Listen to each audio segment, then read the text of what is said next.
Assalamualaikum warahmatullahi wabarakatuh dan juga pemirsa iNews Garut. Kali ini ingin kembali menghadirkan sosok-sosok penting para tokoh Kabupaten Garut dari deretan senior yang selama ini cenderung menghilang, Haji Insinyur Raja Triadi.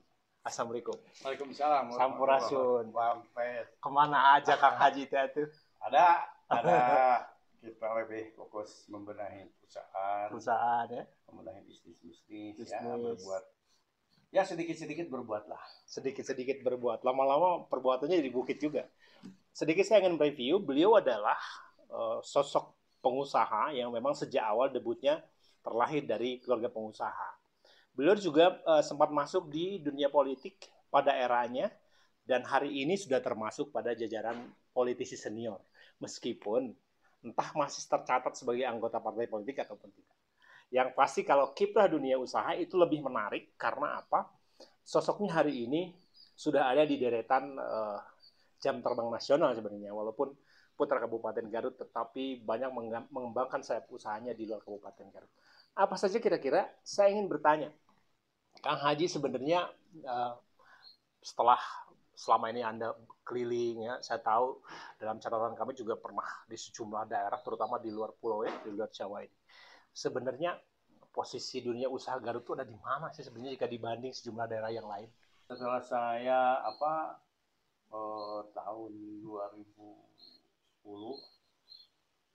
itu 2015 saya mulai lagi merintis pekerjaan-pekerjaan dan dalam tanda kutip bahwa bagaimana saya harus berdiri tanpa mengandalkan dunia konstruksi.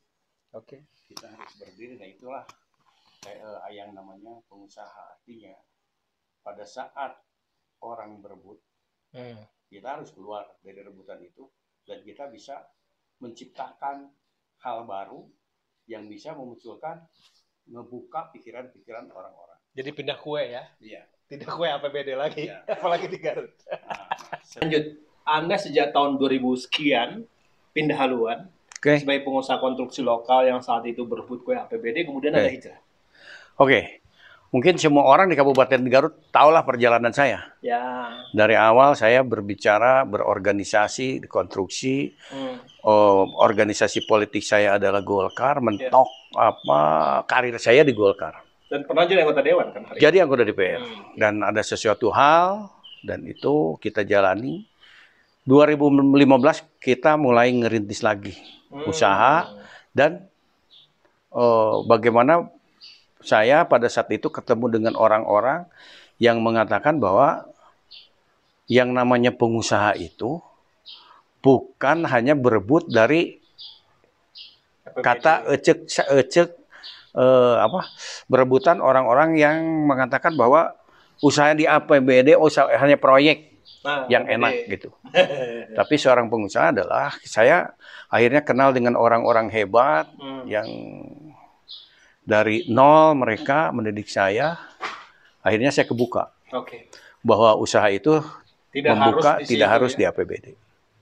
Saya tertarik dengan salah seorang, yaitu bagaimana usaha yang akan bertahan di Indonesia itu adalah kita berkutik di ketahanan pangan.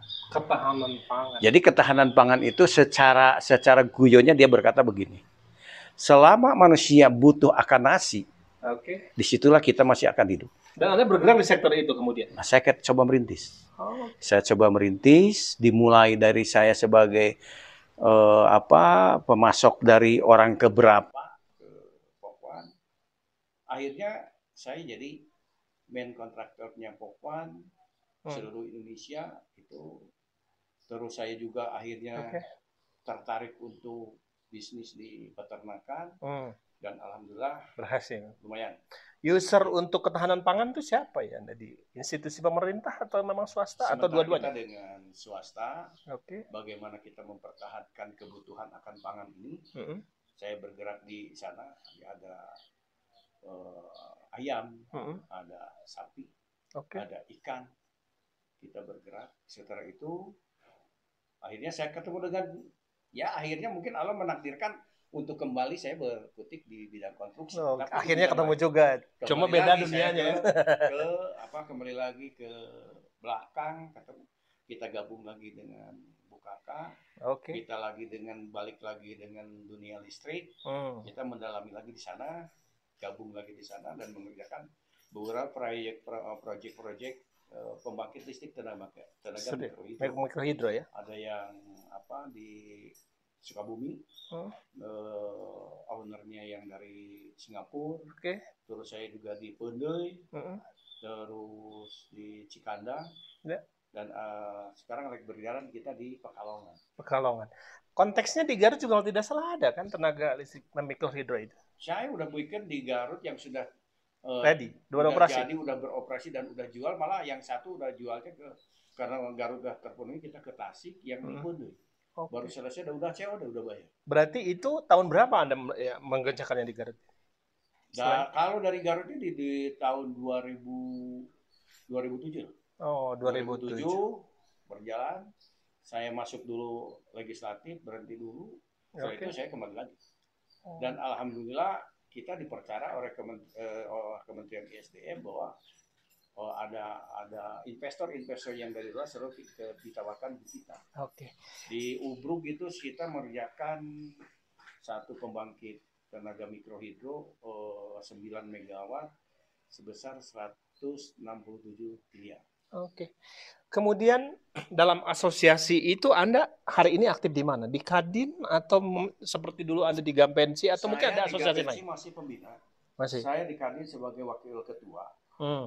Jadi organisasi yang saya masih aktif dan saya ikutin di organisasi profesi. Termasuk di partai politik? Kalau di partai saya sebagai pembina juga, Wanhat. Masih sebagai Wanhat Partai Golkar. Anda tidak tertarik misalnya terjun ke politik praktis ini, mengambil posisi strategis, misalnya menjadi ketua partai lagi? Kan sangat terbuka sebenarnya kalau Anda. Sebetulnya sangat terbuka untuk saya, tapi sementara ini saya membenahi dulu keluarga ya. Jadi di keluarga ini masih belum mengizinkan saya untuk kembali ke politik praktis. Walaupun hati saya karena saya dulunya sangat itu ya tidak bisa diam. Ingin ya hasrat itu. Mau langsung ataupun tidak langsung tetap aja banyak orang-orang berdiskusi ke saya. Walaupun saya sudah menghindar tetap aja lah. Mereka tiba-tiba ngajak diskusi, ngobrol segala macam. Dan saya juga berpikir ini keluarga harus dikasih penerangan bahwa yang namanya politik itu tidak sejelek itu. Apapun yang terjadi itu mah bagian dari takdir, dari perjalanan hidup. Berarti suatu waktu masih memungkinkan Anda kembali? Tidak, ya pasti. Dan niatan untuk itu pasti ada lah. Sekarang setelah Anda puas, sebutlah puas gitu ya, bekerja, kemudian mengerjakan sejumlah proyek di luar pulau, maksudnya di luar Jawa Barat, sebut apalagi di luar Garut. Apa yang belum terlaksana kemudian Anda ingin sekali lakukan itu di Garut? Cita-cita saya, kalau seidealisnya mungkin orang akan menertawakan, orang akan mencibir. Cita-cita saya adalah, dan ini sudah saya lakukan. Bagaimana saya membangkitkan saudara-saudara saya, teman-teman saya, yang tidak hanya berpikiran beres sekolah, cari kerja. Dan itu terasanya, saya aja sebagai orang tua, lihat ponakan-ponakan saya begitu selesai kuliah, cari kerja kemana, ngelamar kemana. Aduh. Padahal kalau kita bisa mengarahkan mereka nih, generasi muda ini untuk jadi pengusaha, untuk jadi usaha, untuk wirausaha, terbuka. Dan saya sudah dibuktikan saya coba, bukan dibuktikan, saya coba membuat miniatur di rumah, ada bioplok, ada apartemen kepiting, ada lingkungan terintegrasi pertanian, peternakan, perikanan, segala macam. Dan itu bisa membuktikan bahwa kalau seorang sarjana mulai kerja paling 5 juta di swasta, 5 juta paling. PNS berapa? Begitu dia terjun ya mungkin bulan nggak perlu setahun dia bisa menghasilkan 10-20 juta kalau mau. Dan lahan untuk ini sangat luar biasa di Indonesia ini. Kita bergerak dan duduk di ketahanan pangan. Jangan kesana kemari, di sini aja. Ada nggak konsep yang bisa implementasi melalui pendekatan usaha mikro kecil misalnya untuk Kabupaten Garut? Harapan saya itu bahwa ada keberpihakan kepada UMKM. Karena yang namanya UMKM itu dianggap kecil, tapi kita sadari bahwa mereka lah pejuang ekonomi bangsa. Bayangkan Pak, kalau misalkan UMKM ini mati, tidak diperhatikan. Kebayang nggak kalau misalkan pasar tidak ada yang beli, daya belinya kurang. Kebayang nggak kalau misalkan orang mau produksi pertaniannya malas, karena siapa yang mau beli? Bayang nggak ambruknya nih negara. Saya setuju dengan program Pak Presiden kita Prabowo, dengan makan siang gratis. Orang mencibir kan, makan siang gratis, hambur-hamburin duit triliunan APBN buat apa itu? Kan gitu. Tapi kalau saya baca di balik itu adalah sungguh luar biasa mulianya. Kenapa? Dengan adanya makan siang gratis, orang petani akan kembali bergairah untuk menanam sayuran. Kenapa? Karena yakin akan dibeli, karena kebutuhan makan tiap hari besar ya.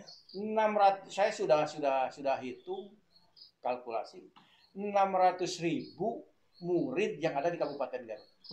Kalau ini dibagi semua, bayangin. Berarti penyediaan setiap hari ya. 600.000 porsi telur. Ayam. 600.000 potong ayam. Dalam setiap hari. Bayangin. Iya. Kebutuhan KFC, beli dari Carun Pokpan untuk KFC seluruh Indonesia. Itu kan cuma 1 juta potong. Ini Kabupaten Garut 600.000. 600.000. Belum nasi. Bergerak yang ya ekonomi itu. Yang tadinya peternak ayam demo ke istana nih. Demo ke istana.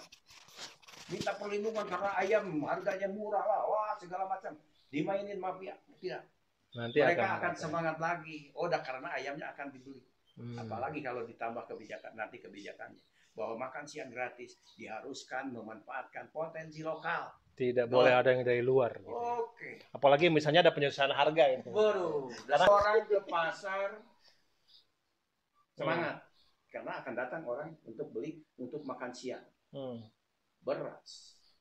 Apapun, sampai bumbu, sampai apapun. Dan berapa tenaga kerja yang diserap untuk kegiatan ini.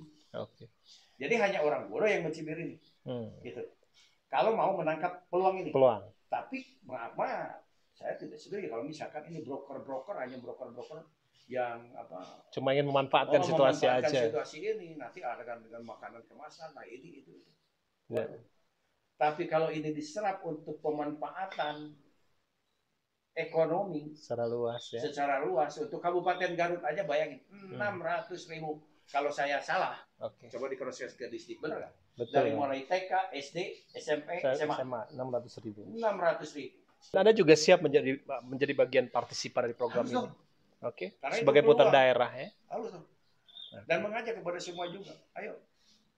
Porsinya besar kan 600.000. 600.000. Bisa ratusan ribuan orang juga yang bisa jadi. 600.000, Bapak kalikan 15.000 berapa? Iya.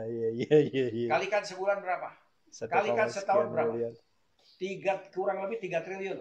3 triliun untuk makan siang. Tapi 3 triliun itu tidak buang-buang. Dengan uang 3 triliun itu, APBD Garut berapa? 4,5 Tapi dengan 3 triliun ini menghidupkan gairah pasar. Artinya ada uang di luar dana alokasi umum dan khusus Kabupaten Garut bergulir sekitar 3,sekian triliun. Kita berbicara yang beredar. Ini luar biasa. Setiap bulan ya. Wah, luar biasa Prabowo. Kembali ke konteks 600.000 ekor ayam, telur, ayam, tahu, tempe gitu. Berapa harus diserap itu kedelai, tempe. Waduh. Dahsyat ya. Hari esok Garut ini harus dibawa kemana sih idealnya? Karena kan kita nanti akan memilih pemimpin baru nih. Kira-kira pemimpin yang macam apa yang bisa membawa Garut ini? Sederhana saja Pak. Harapan kita nih sebagai rakyat Garut, dan saya masih rakyat Garut, KTP-nya masih di Garut. Harapannya adalah hentikan visi misi yang terlalu sesuai akan ini. Realistis ya. Udahlah, realistis saja. Saya menginginkan lebih fokus ke benahi akhlak. Akhlak dan adab. Kenapa akhlak dan adab? Kenapa sekarang orang bangga dengan anak-anaknya yang hafiz Quran? Tapi dibayangin dengan kita dulu nih, membayangkan Bang Janur dulu. Oke. Begitu Bang Janur begitu susah payah menghafal surat Al-Fatihah. Begitu mau mulai, Bang Janur pasti wudu dulu. Ya. Setelah wudu, baca ta'awud. Setelah membaca dengan tertati-tati sama gurunya di cepret, di gimana. Selesai baca Quran, pasti sadaqallahul adzim. Quran ada di kepala. Disimpan dengan terhormat, dengan mulia. Sekarang, orang hafiz Quran, segala macam. Ketemu dengan guru. Adabnya hilang. Adabnya hilang. Nggak ada. Okay. Tapi pada saat akhlak hilang, selesai. Malah. Jadi pemimpinnya memang harus mengutamakan itu. Utamakan akhlak, pembenahan adab, hormati ulama.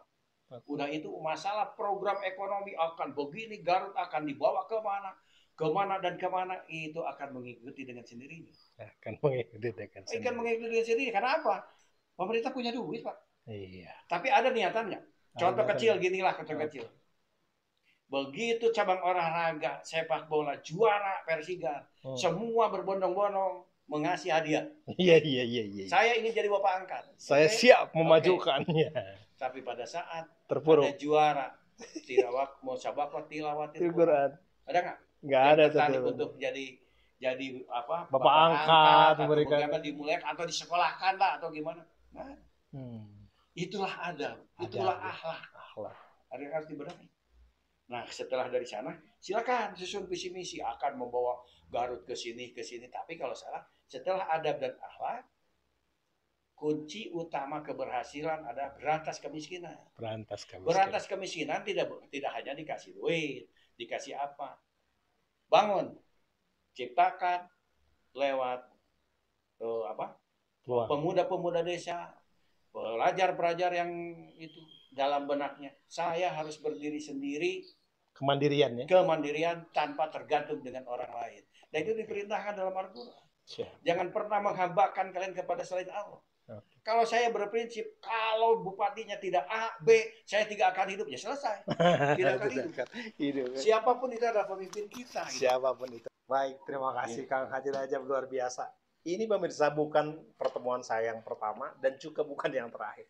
Saya akan lebih banyak nanti mengupas bagaimana filosofi-filosofi yang bisa diterapkan di Kabupaten Garut. Tentu bisa menyimak dan menganalisa arah dan pola pikir seorang Haji Rajab Bilyadi. Sampai berjumpa kembali di